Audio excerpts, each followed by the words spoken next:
ഞാൻ ഏറ്റവും അധികം ബഹുമാനിക്കുകയും ആദരിക്കുകയും ചെയ്യുന്ന ഒരു വ്യക്തിയാണ് എൻ്റെ അച്ഛൻ. അച്ഛൻ ഭയങ്കര ഒരു സാമൂഹ്യ പരിഷ്കർത്താവായിരുന്നു. ഈ ഗൗരിയമ്മയുടെ കാലത്താണല്ലോ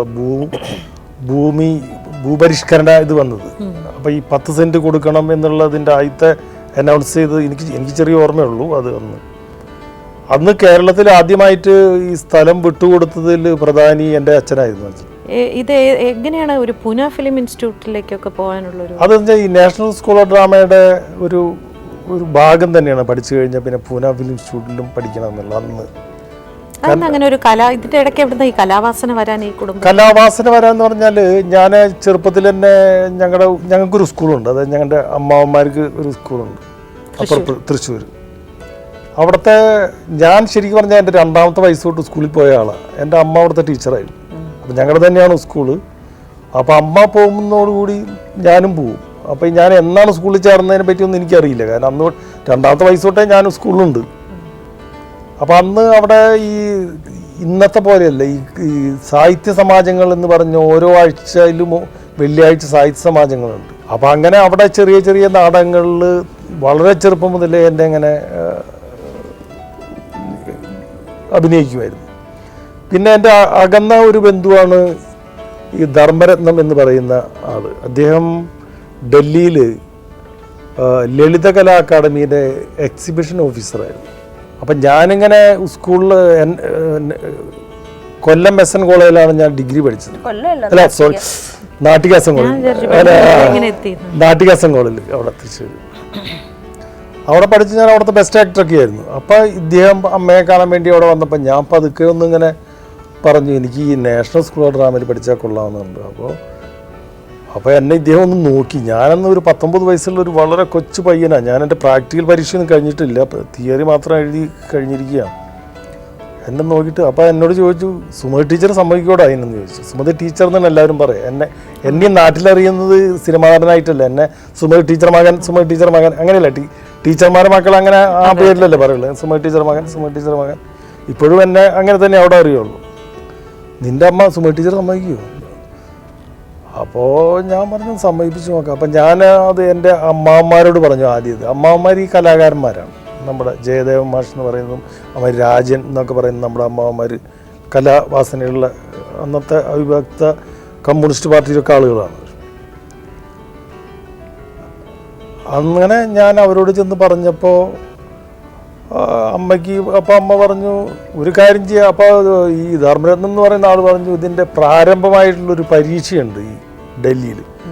എന്തായാലും അതിൽ അവന് സെലക്ഷൻ കിട്ടുകയാണെങ്കിൽ അവൻ വന്നൊന്ന് ഡൽഹിയൊക്കെ ഒന്ന് കണ്ടു പോവാലോ, ഒരു പരിചയമാവും. അങ്ങനെ ഇദ്ദേഹം അവിടെ നല്ല പിടിപാടുള്ളതാണ്. ഇദ്ദേഹത്തിന് തന്നെ ഒരു വെള്ളക്കടലാസിന് ഞാൻ ചെറിയ ആപ്ലിക്കേഷൻ, ഇന്നെന്ന് പറഞ്ഞു കഴിഞ്ഞാൽ നാഷണൽ സ്കൂൾ ഓഫ് ഡ്രാമയിൽ നിന്ന് ഈ അഡ്മിഷൻ കിട്ടുക എന്ന് പറഞ്ഞാൽ ഭയങ്കര ബുദ്ധിമുട്ടാകും. പിന്നെ ഓൾ വേൾഡ് സെലക്ഷനാണ്. അങ്ങനെ എഴുതിയിട്ട് കൊടുത്തു. ഇദ്ദേഹം പോയി. ഇദ്ദേഹം അവിടെ എത്തി. ട്രെയിനിൽ അല്ല, അദ്ദേഹം ഫ്ലൈറ്റിലായിരിക്കും പോയിട്ടുണ്ടാവും. അവിടെ എത്തി. പിറ്റേ ദിവസം എനിക്കൊരു ടെലഗ്രാം വരികയാണ്, ഇങ്ങനെ ഇൻ്റർവ്യൂ ഉണ്ട്, ഇങ്ങനെ അറ്റൻഡ് ചെയ്യുന്നത്. എനിക്ക് പേടിയായി, മനസ്സിലായി. കാരണം അമ്മയ്ക്കും ഭയമായി. കാരണം ഈ ചെറിയ പയ്യനെ ഈ ഡൽഹി വരെ പറഞ്ഞയക്കുന്നത് എങ്ങനെയാണെന്നുള്ള.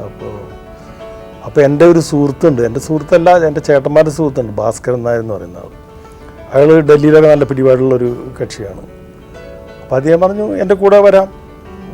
അദ്ദേഹം എന്നെക്കാൾ നല്ല സീനിയറാണ്, 10-15 വയസ്സ് എന്നൊക്കെ കൂടുതലാണ്. അപ്പോൾ അങ്ങനെ ട്രെയിനിൽ അന്ന് GT എന്ന് പറയുന്ന ട്രെയിൻ മാത്രമേ ഉള്ളൂ ഡൽഹിക്ക്. അത് നമ്മൾ മദ്രാസിൽ പോയിട്ട് വേണം ഡൽഹിക്ക് പോകും.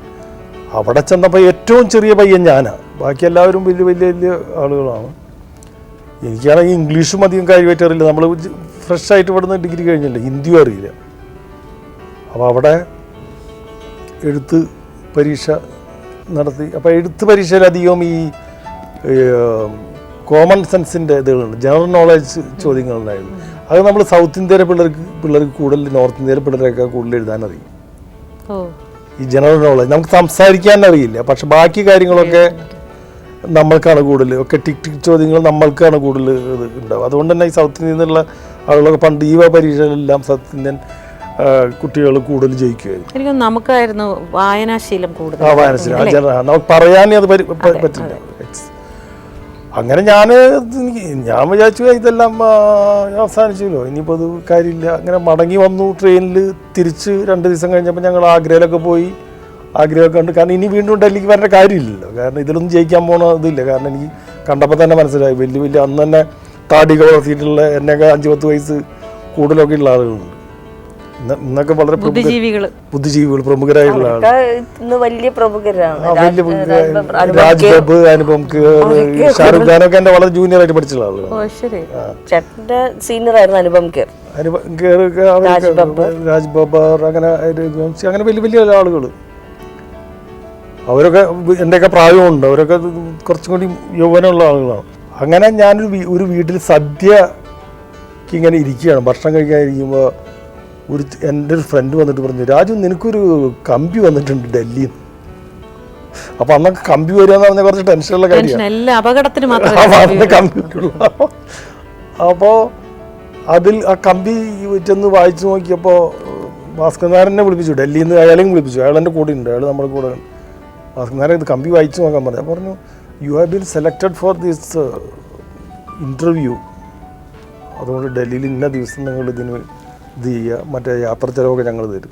വീണ്ടും ഒരു പ്രതിസന്ധിയായി, ഇനിയിപ്പോൾ അത് എവിടേക്ക് പോവുക തന്നെ വേണം എന്നുള്ള യാതൊരു സംശയമില്ല എന്നുള്ള എനിക്ക്.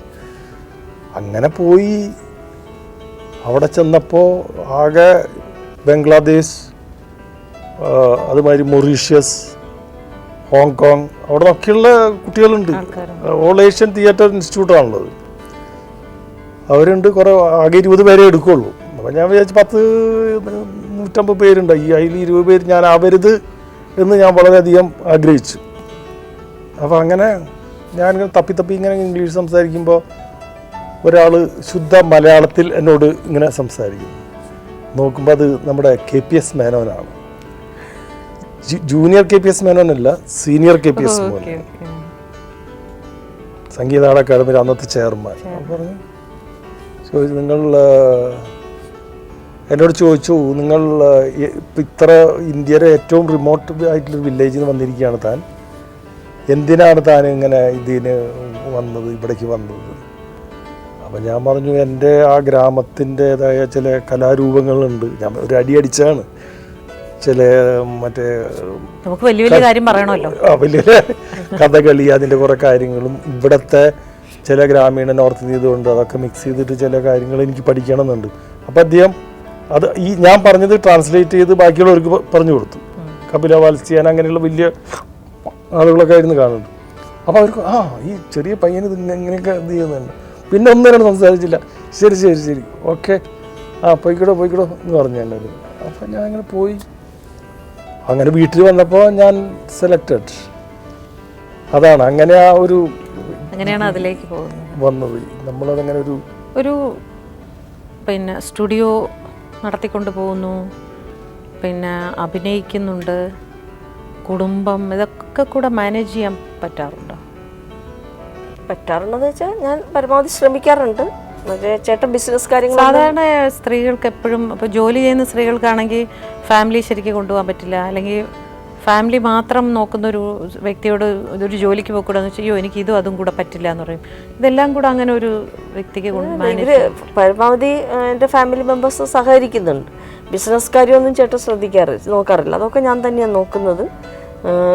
പ്രൊഡക്ഷനുണ്ട്, പ്രൊഡക്ഷൻ്റെ ചേട്ടൻ പറയും അവള് 5 രൂപയ്ക്ക് വരെ പിശുക്ക് പിടിച്ച അച്ഛൻ്റെ സ്വഭാവമാണ് അതുവരെ. അപ്പം ഞാൻ പറയാം ആ പിശുക്ക് സാമ്പത്തിക ചേട്ടൻ അതൊന്നും ഇടപെടില്ല. കണക്കിൽ ഞാൻ വളരെ എപ്പോഴും 35 മാർക്ക്, അതിലും കുറവിൽ ജയിക്കാൻ പറ്റാത്തത് കൊണ്ടാണ് 35 മാർക്കാണ് എനിക്ക് എന്നും കണക്കിൽ കിട്ടുന്നത്. 35 അല്ലെങ്കിൽ എൻ്റെ ചേട്ടൻ്റെ മാതിരി ഞാൻ ഡോക്ടറായ ആളാണ്. ഫിനാൻഷ്യൽ മാനേജ്മെന്റ് ഉണ്ട്, പക്ഷെ അത് സന്ധ്യയാണ്. മുൻകോപി എന്ന് വെച്ചാൽ എനിക്ക് ദേഷ്യം വന്ന പെട്ടെന്ന് നല്ല ക്ഷമയുണ്ടോ ചേട്ടാ നമ്മൾ പറഞ്ഞ ശ്രദ്ധിച്ചിട്ട് വേണ്ടത് നല്ല മുൻകോപിയാണ്. നല്ല മുൻകോപിയാണ്. എനിക്കറിഞ്ഞൂടെ അങ്ങനെ മുൻകോപം. സ്വതവേ എൻ്റെ സ്വഭാവം പെട്ടെന്ന് അത് വളരെ ക്ലോസ് ആയിട്ടുള്ളവരോടെ ഉള്ളു, അല്ലാതെ ഉള്ളവരോട്